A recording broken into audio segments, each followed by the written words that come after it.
literally, like, it truly is a risk benefit individual assessment there. Okay. And then there are people like, I mean, me, I actually have an autoimmune disease, which they really weren't included in those trials either. So I don't know. They're even saying they don't know long-term effects. Could this cause autoimmune issues? Could this exacerbate them? We don't know. The vaccine's only been around for like a little over a year, correct? So that's one thing. So just like, these are things you just have to think about. Like, when they are not honoring that at all, that is where I really think that a lot more people would have gotten vaccinated if they were more honest, and if they actually like were more sympathetic and understanding and acknowledged true medical issues that could be a problem, and acknowledged natural immunity that you already have. Okay. My second question to you, Angela, was we also read about this too, particularly in New York. When you got fired, did they not give you any benefits too? Because no benefits. Because no, like no unemployment and nothing like that. Like, there's nothing. Okay. Not a thing. I actually just posted screenshots of text messages from my boss the second or third week into the virus, saying that I'm a soldier going right into infected rooms, rooms of infected people without question. And then on the third, to leave New York. But I can't do that until I know my family is good here.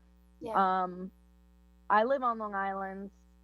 I was traveling for work for the past almost 5 years. So traveling isn't an issue, but eventually relocation is the goal.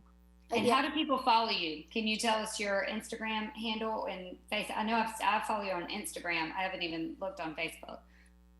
It's Munchkin_828, MUNCHKIN_828. Okay. I put a lot of stuff up there. I have a couple more things. I sent you a few of them you saw that I'm going to share with the public. And I just feel that people really need to start speaking, whether they're vaccinated or not. People just need to talk to each other. Change is not going to happen without change. And people do need to stand up for their rights, not just for themselves, but for everybody else. And this is not a world that children should be growing up in. This is not a world that children should know. No. And speaking of...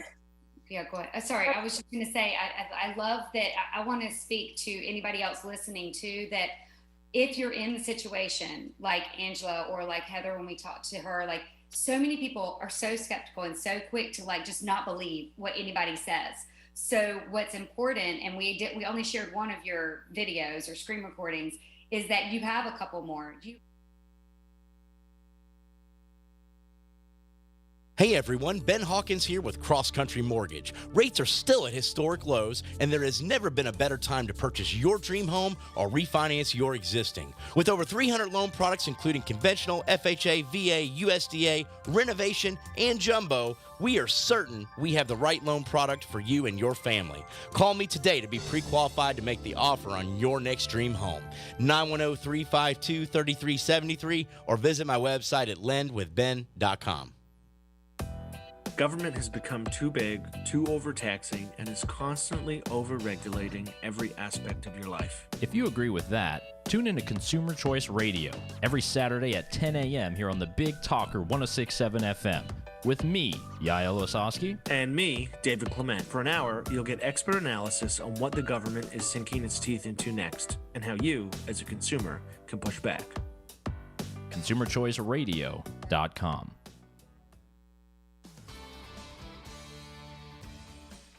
Hello, I'm Jeff Rivenbark with WWAY News. The Senate has passed a stopgap spending bill that avoids a short-term shutdown and funds the federal government through February 18th. The measure now goes to President Joe Biden to be signed into law. Congressional leaders announced yesterday they had finally reached an agreement. Cooper's veto yesterday was expected, given that the measure was approved by the House and Senate on party lines.